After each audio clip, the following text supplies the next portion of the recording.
Frogman Friday.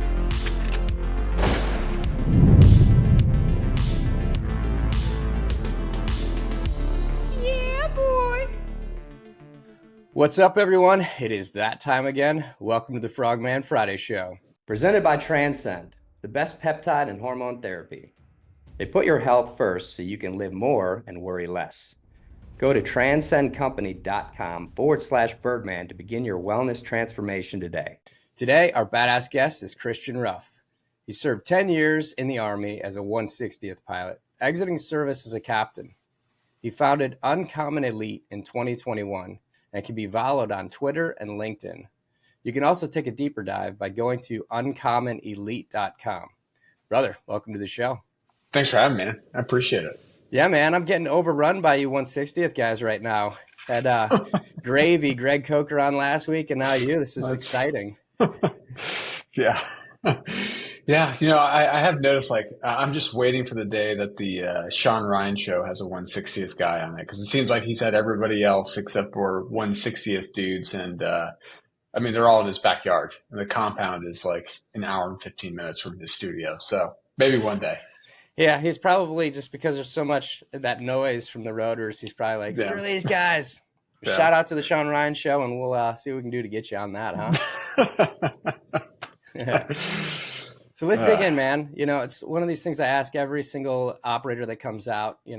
Transition is different for everybody, but it seems like it's a very difficult thing for guys like you, guys like me, to get out, because it's such a very tight knit field, a very bonded area. So what was your transition like? Brutal. I had 5 jobs in less than 2 years. Wow. Yeah, I got out. I started working. I ran urgent cares in COVID. Executive search that specializes in former special operators, which is going to sound familiar soon. Found me, put me in this urgent care practice, and I figured out how to grow urgent cares during COVID, and that occupied a lot of my time. But I was like, I want to go be an executive of a healthcare company. That's what I really want to go do. And I wanted to be an executive of a healthcare company because all of my neighbors were executives of healthcare companies, and they were all investors in healthcare companies. And so I chased that, and I was fucking miserable. I was absolutely miserable. I made it 60 days at this healthcare startup, before I quit, and, took an opportunity to go buy a construction business. But the deal was I had to work as a general laborer in the business for 6 months to a year, making $17 an hour, digging ditches, fixing all the country musician stars' homes. And I was so miserable that I was like, yeah, sounds good. Great. More I and so I spent 6 months, power washing and scrubbing the lights of the investors and executives that were my neighbors, with the hopes of buying this business. And right about 4 months into that, depression, anxiety, all those things finally caught up with me. Right about the year, the year point out, it was 11, 12 months. So we made the decision to sell our house in Nashville, move to Hilton Head, I took another job, but that was a shit show. Complete failure of a private equity firm that made an investment that did not go well at all. And so finally, at some point in there, I decided, I went out and did psychedelics with a bunch of other entrepreneurs that I knew. And I'm sitting there in this house in Utah with one of the guys who's become a mentor to me now. And he's asking about what I did in the military, because he didn't really know. And he's asking about what I'm doing now. And he just looks at me and says, Christian, what the fuck are you doing? And I was like, yeah, that's a good point. So I came back from that, and then just started leaning into coaching and consulting. And I'm glad I did then, because now that's just turned into what it is now. So that's my transition with a little more detail in it. But I see it all the time in the position I'm in now, and I'm sure you do as well, where guys get out chasing something that they think they're supposed to be chasing. Maybe it's other people's ideas, what like that next purpose should be. And it takes a year or two for them to like kind of realize it's not, and that sucks. Yeah. Yeah. That time frame thing. 'Cause I mean, psychedelics weren't a thing when I was getting out. We didn't talk about that stuff. And I think every one of us, when we get out, initially start to hit the ground running fast. 'Cause whether we're chasing our own ideals or somebody else's, or just the idea in general of like, I got to get out and succeed, and I got to be as successful outside of the military as I was in the military. What do you think the quintessential thing that you were missing when you got out from the military?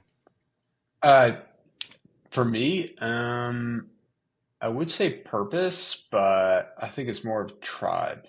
Because I think your tribe can help you with your purpose more than just the purpose, the singular purpose fulfilling you. So for me, it was that.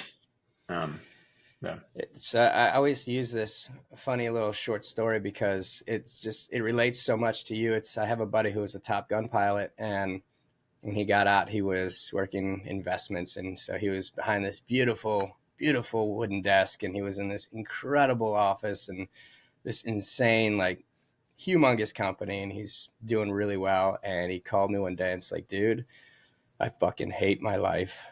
I was flying jets at 700 miles an hour, and now here I am sitting behind this wooden desk, and I can't move an inch forward. I don't know what I'm going to do. And he was like, I got to go quit. And funny thing is, he quit that day, which was like really ballsy. But yeah, I don't know how guys like you go from just flying super fast and doing high speed shit to, and halt, here we go. And we got to start from scratch again. It's practically impossible to get fulfillment in that startup phase. Yeah. I think it's really pilot or no pilot, I think it's everybody. I mean, I got guys right now that I'm working with that, we're in dev group for 20 years. Yep. And now they've got some great paying job, and they're fucking miserable. Oh yeah. Yeah. So, money does not buy happiness. It does not. No, it really does not. Even like, it's funny. It really doesn't. And when I started down my entrepreneurial journey, I immediately was making more than I'd ever made before, like far more than I ever made before. And I'm like, oh, wow. Like, and then they got more and more and more. And I'm at a point now where, like, yeah, financially it's been very successful, but it doesn't fucking like, it doesn't really mean much. No. Like, it really doesn't. It's good when you have a problem come up that you can fix with money. There's no question there. But there's all that external stuff where it's just like, it's almost a facade for sure. But it is nice to have more than none. It is. Yeah. So you get into this entrepreneurial world where I think most guys like to get into, because you guys are creative. We're creative types that like to explore the opportunities out there and then try to fix, put solutions together or create something out of scratch and just use our brains. So you've got Uncommon Elite. Tell us what exactly it is and why you founded it. Well, start off as like coaching and consulting, one-on-one and executive team coaching. And I still do a lot of that. What it's morphed in today is coaching, consulting. I have about like 25 individuals that I work with at any given time, another like 3 teams. But what it's quickly morphing into is the executive search, pulling from the special operations community. And it started because some dude on Twitter, a business broker out of Texas, his name's Clint Fiore, solid dude. He's got a bigger Twitter following. And there's this sort of community on Twitter of small business entrepreneurs, so guys that are going out and buying businesses and guys that are selling, and then like the service providers in between. And he tweeted one day about how he had some accountability coach that he was paying $800 a month that he found on some like Facebook page, and that person was helping him with his fitness and stuff like that, just accountability. And I saw it, I was like, oh, that's interesting. And I responded to it. I said, Yeah, that's interesting. I know a whole bunch of dudes that would be really good at this. Like I'm happy to introduce you or anybody to any of them. And I said a whole bunch of dudes from the special operations community. And I had like 10 people message me saying, "Hey, I'd be interested in that." And I was like, "Huh, okay." So I connected one or two of them, and then one dude reached out. I was like, "Huh, okay, interesting." Like I can see the issues he's working through because he's posting about them. And I was like, "I'll work with you." And so, I was like, "Of course I'm a coach. Of course I do coaching." And so I started working with the dude. I started working with the guy. And then I got another and another, and I started getting referrals. And then and it's been 16, 17, 16 months now, and it's just compounded really thanks to that little like Twitter community. So yeah, largely it's the coaching. We do events. I'll bring in clients and friends of clients for like a 4-day thing out in the middle of nowhere. Doing some public keynote speaking, but where it's really headed right now is the executive search. The executive search placements purely because I like the mission better. It's interesting because there's a lot of guys now. There's multiple charities that are actually helping guys transition out, like the Honor Foundation and a few others. Yeah. And so they're putting together resumes and telling them how to articulate, the skill sets that they have, but that still doesn't get you in front of all the people that you want to talk to, in this business world to say, like, this is where I want to go. This is who I want to be in front of. They do a great job, but there still is that. So is that what you're doing? Is you're taking them from that point and introducing them to this group or these groups? Yeah. I mean, that's exactly it. What initially happened was a couple clients reached out and said, "Hey, I'd love to hire somebody with your background for a role." And so I just did intros, and I did about 4 of those. And then a guy, again on Twitter, reached out and said, "Hey, I like your background. Do you know guys that would potentially want to take a leadership role in this business I'm buying?" And I was like, "Sure." And he's like, "What's your fee?" And I was like, "Well, 20%, 20% of the first year's salary." And he's like, "Okay, cool. Where do I pay?" I was like, it's and he did. And I found him a candidate, and I found him a really good dude, SEAL. Sounds like a good dude already. Yeah, within a week. And I was like, okay, this has legs. And then I got some more. And at this point, in the last 3 weeks, we have signed, we're doing like 7 or 8 placements right now. Wow. Just in the last 3 weeks. That's amazing. Yeah. How are you fielding the special operations community? The nonprofits. Nonprofits that are prepping the dudes but aren't getting the jobs. Or the employers aren't coming to them because they don't know they exist.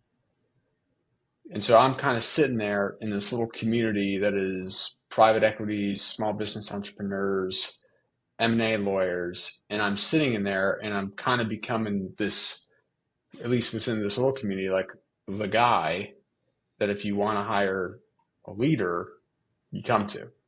And so I've got independent sponsors, private equity.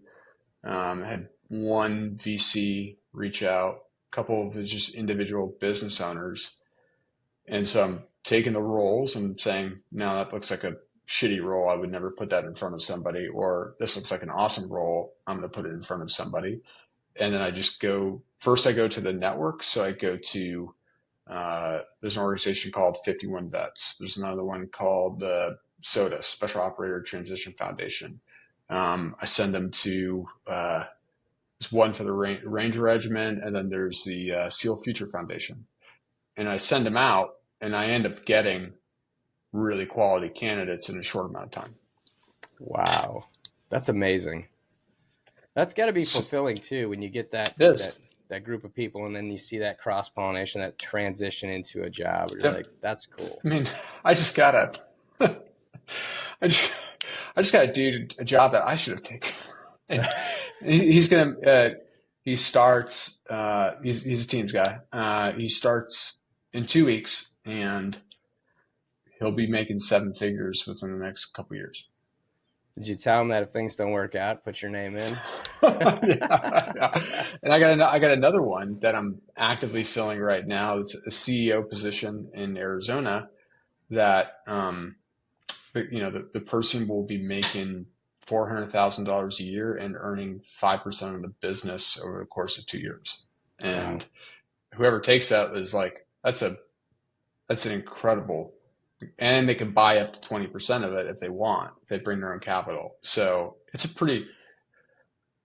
I get texts that say, "Hey man, thank you so much for this opportunity." And I get it from the candidates and I get it from the owners.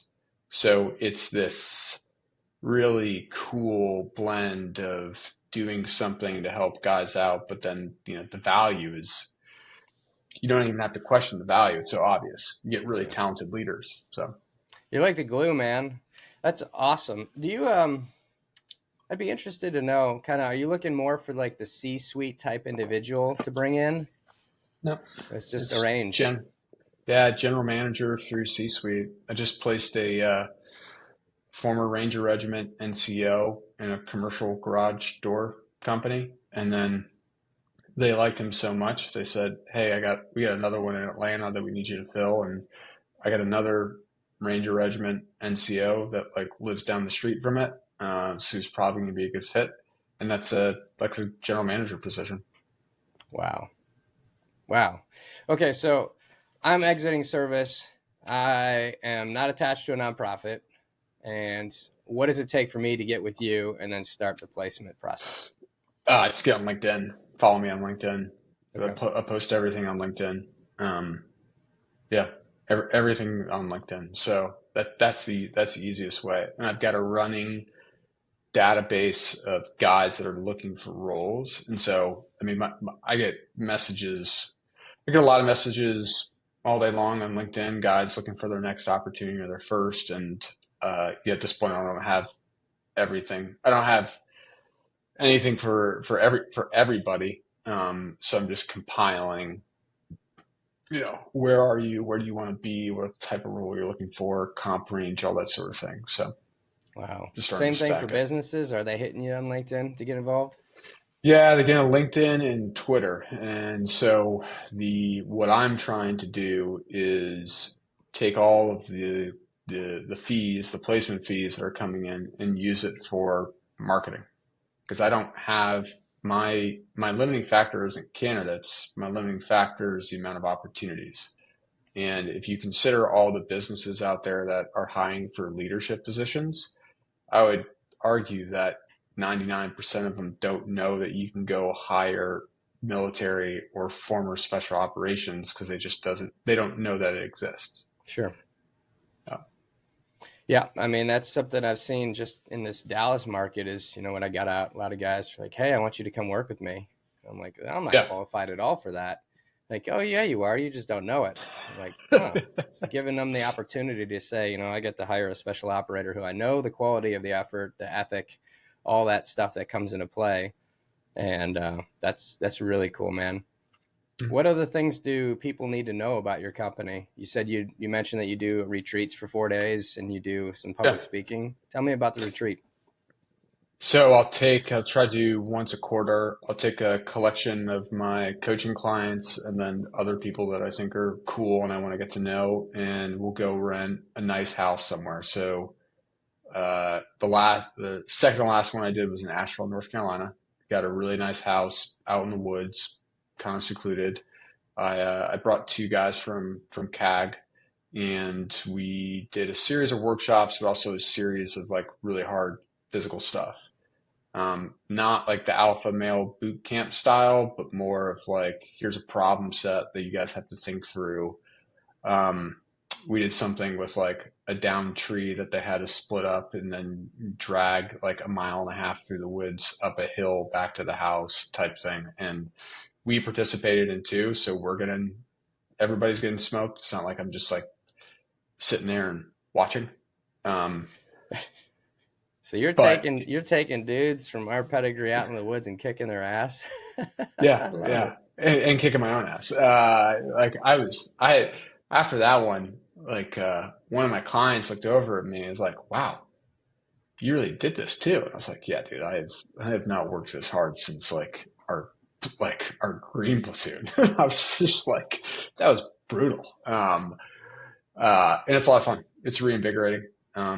I did one here in Hilton Head, brought everybody over a couple days, house on the beach, really good food. Do some workshops in there because we want people to leave with something that's actionable for their businesses or their organizations. But yeah, that's what I do. And I try to, well, every single one I've done so far, I bring in a veteran operator, and I try to bring in a current operator. So I brought in active duty SEALs, active duty CAG.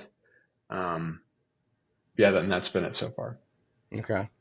Very cool. Can you get all this on your website as far as those retreats? Yeah. Okay. Yeah. Yep. Check. And then public speaking, is that part of this as well? Or is that a whole different ballgame for you? Yeah, it's part of it. Opportunistically, if somebody asks, usually it's clients that ask for it, and so I'll go and do it. What are you talking about normally? Usually it's performance mindset and how to empower team members. Okay. Yeah. You're very, very much an officer. You're very structured and you've got a lot of great ideas. Whereas I'm the knuckle dragger. It's just like, okay, cool. What are we doing next? Yeah. So good. So I think I would have been a warrant officer in a different life, but yeah. So yeah. That's interesting. You can be a 160th guy in a warrant, right? Wait, most of them are. Yeah, that's what I thought. Okay. Yeah. When I got out, I fortunately in my mind, I spent too much time flying, and I turned down a command opportunity that I would need to have taken a command opportunity to get promoted to major, and I turned it down to keep flying. And I'm really glad I did. For sure. But as it got time to hey, we're presenting, you're going to get all your stuff's going to get presented to the promotion board and you're not going to make it. My options are really get out or revert to warrant officer, and reverting to warrant officer would be incredible. I'm just going to go fly for the next 10 years. But it wasn't really incredible for my wife. So that's when we decided to get out. Oh, I get that. Yeah, that's interesting. We get a bunch of team guys that get out. They want to fly helis, and they get out, cross over to the Army, become warrant officers, and then they fly. Yeah. So I like jumping out of helicopters. I don't like landing in them. I don't like necessarily taking a full ride in them. Unless it's that or driving a Hummer to target, I'll gladly take a helo. But, oh, my God. Yeah. So obviously you're rocking and rolling, which is awesome, and I'm super, super grateful for what you're doing, because this is something that I could have used massively when I got out. And I know a lot of guys, in fact, most guys, they're not really good at networking while they're in. And so it's really that catalyst waiting till they get out and then they start their new life. So this is a massive springboard for them. So that's awesome. And we're going to make sure to get that word out. What do you want to do with this in the future? Is there some big plans or something that you can share of what you want this to morph into? Short term, next year is place as many guys as possible. Cut down on the amount of coaching I'm doing and focus more on this. And there's a clear pathway to that. Long term, say 5 years out, I want to be investing or purchasing businesses alongside the type of guys that we're placing, who I know that they can run them. They just haven't known they can do it yet. I didn't know I could run an urgent care until 3 weeks in. I had to lay off 30% of the staff because we were bloated. Right. And then I was okay, I think I could do this now. So my long-term plan would be to go and acquire businesses alongside these guys, give them the opportunity to have really meaningful ownership in it, and then give them, the opportunity to do what they do best, which is lead. That's amazing, man. That's So amazing. yeah, that's sort of long term, but right now it's if I can do 25 placements next year, like that's a success. That's awesome. That's a lot of dudes. Yeah. Yeah. Wow. It's good. Yeah. And so the thing that the problem that I'm working through right now is how to market it. Got it. It's there. It's there. I just have to market it in a way that's, yeah, better than what I'm doing now. Are these charities that you're pulling guys from, are they marketing you? They're marketing the opportunities, Okay. yeah, to the guys, but not to like employers. Okay. But Well, they also don't have the breadth of network that, the guys who are reaching out to me to hire, they don't know that any of these charities exist. got it. So there's this gap. So, I mean, for those who are listening right now, if you have a network, if you're on social media or whatever, this is a perfect opportunity to truly help vets. We always say, thank you for your service and what can I do to help you? But ultimately, this is a real step forward to being able to help somebody. It's just market this amazing company, Uncommon Elite. You market that on your social, you start talking about it with your business leaders and your friends and say, hey, we got to go check this out. Get informed because you may be hiring or you might be a SOF operator that's getting out who needs job placement. Now, do you only focus on SOF or you focus on military wide? Primarily soft, but I got a role right now where the 3 candidates that were interested are non-soft. So I'm not gonna say no. Like the reason why people want to hire soft is because of the attributes of the individual. It's not because they can fly a helicopter or because they can shoot or jump out of a plane really well. It's because they have tenacity, urgency, integrity. They like to work with autonomy.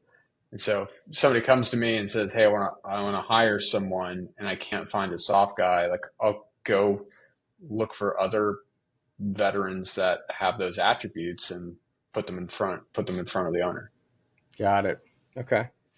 All right. So the most important question of the day is, have more SEALs been hired than anybody else?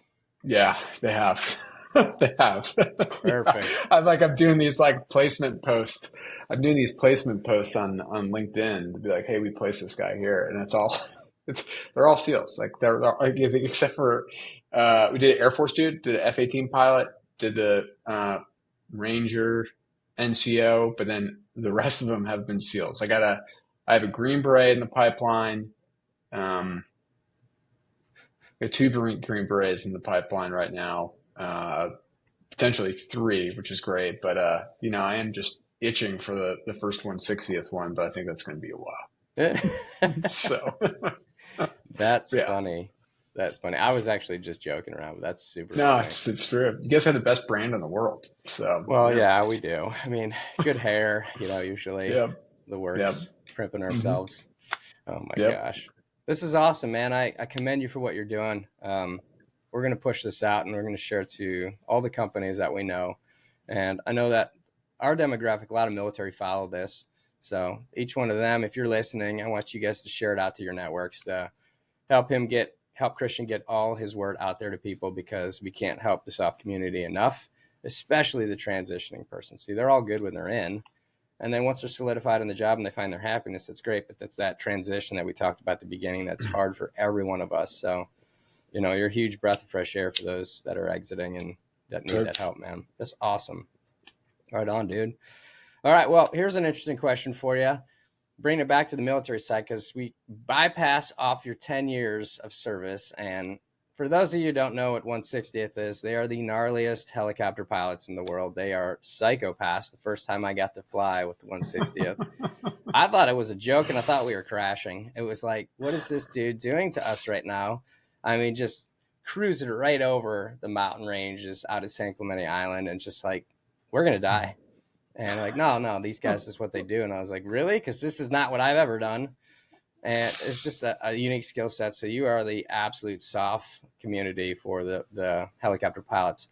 Can you share a story with us that most people might not know about, maybe a mentor of yours who did something for you in your life or a hero of yours We like to bring these new stories in that are the untold stories for the viewer to listen. Yeah, I mean, I got a couple of those.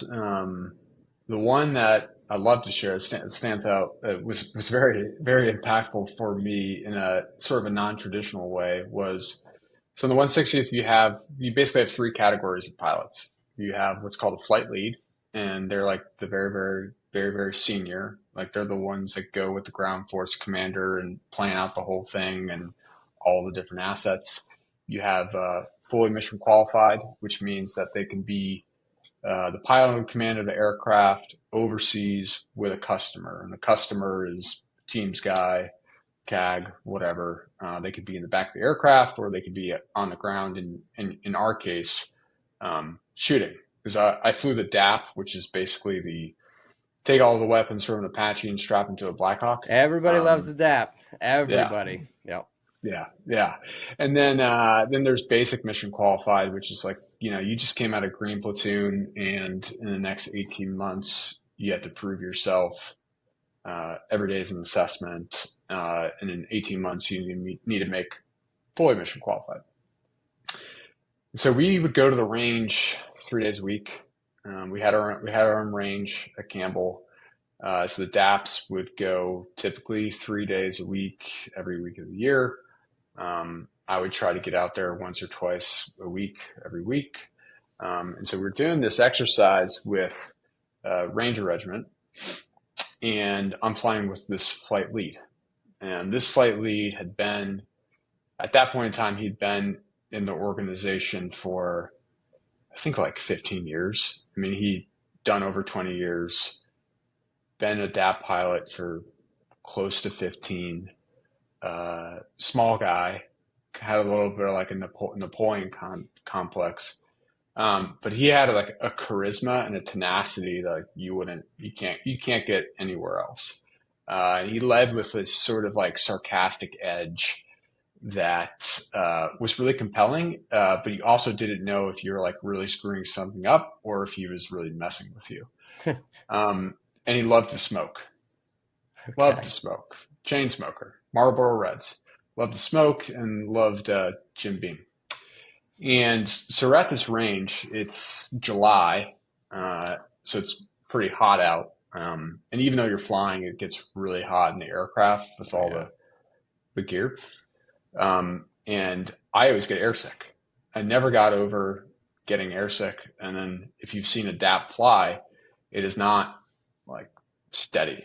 It is diving up at a really steep angle and then pitch down at a really steep angle, shooting. So you have all these sounds and vibrations. And then as soon as you get as close to the ground where you're thinking, oh shit, like this is really close, that's when you peel away. Peel away, climb back up, and get set up for it. And so he's putting me through the paces because he knows that I'm getting close to making fully mission qualified. It usually does not happen for officers. I think it's happened in the DAP, it's happened for, I think, three captains in the history of the organization. And I was really close, and he knew it. And so he's flying, and he's flying, and he's whipping this thing around over and over and over again, shooting. And I'm just trying to safe and arm the guns and keep the systems up and make the radio calls. And you have miniguns going off next to your face and 30 millimeter cannons, and you start smoking.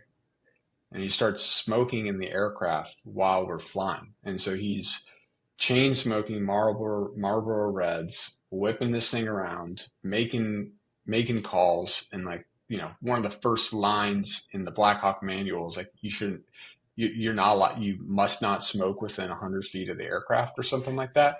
And he's just ripping butts in it. And he starts puffing him in my face. And I'm like, you can see it in my face, like I'm starting to get sick because everybody in that aircraft, everybody knows that, like, I still get sick flying. And she starts puffing them in my face, and I would keep Ziploc bags in my ammo pouch when we were deployed. I would just put Ziploc bags in there so I could puke in the back, and not like puke on myself. And so I'm just going through Ziploc bags for hours, just puking and taking the Ziploc bag and throwing out the aircraft and taking the next one, without missing safing and arming the weapons or the radio calls, and he's just like pushing me and pushing me and pushing me. And then finally, when he sees that I've had enough, he gives me the controls, he stops smoking, and then I get to like actually fly and not puke. And that instance just showcased for me that guy had a level of tenacity that I've never seen anywhere else. And should he have been smoking the aircraft? No, but he overseas, I mean, he would push that thing beyond any limitation to get it done, and in training, and then he would push us beyond our own limitations to get us further than where we thought we could go. And I don't believe that there was some like subtle plan or something he was trying to develop in me while he was, blowing smoke in my face. But to me, that was those 8 hours. It was chaos because I was puking. It was everything's blowing up. I'm puking. I'm trying to keep up. And after that, it really just kind of made everything easier for me. So I don't think that was his intent, but the way that he pushed us past our limit and kept pressing and pressing and pressing and pressing and pressing, until we really couldn't do any more. If we can impress any further, I would then go do that with, a year later, we're doing area refueling in Iraq, and I'm taking a guy who has never done area refueling with a fully loaded up DAP, which is it's just different to fly. And I'm just making him plug and plug and plug. And plugging is when you have the hose coming out of the C-130 or MC-130, and you put the probe in it. And I'm just making him do it over and over and over and over again until he was just, I could tell he couldn't really do any much more of it. So, yeah. So that's my my hero mentor story. That's amazing. That's what's cool about the military is you have these dudes that are so salty that have been doing it so long and they're so good at it that you barely can do the job that it's required normally. And then you see a guy like that who's just blowing smoke rings at you, and he's basically up and down and just knows that he's taking you to the brink, and he's hitting every point.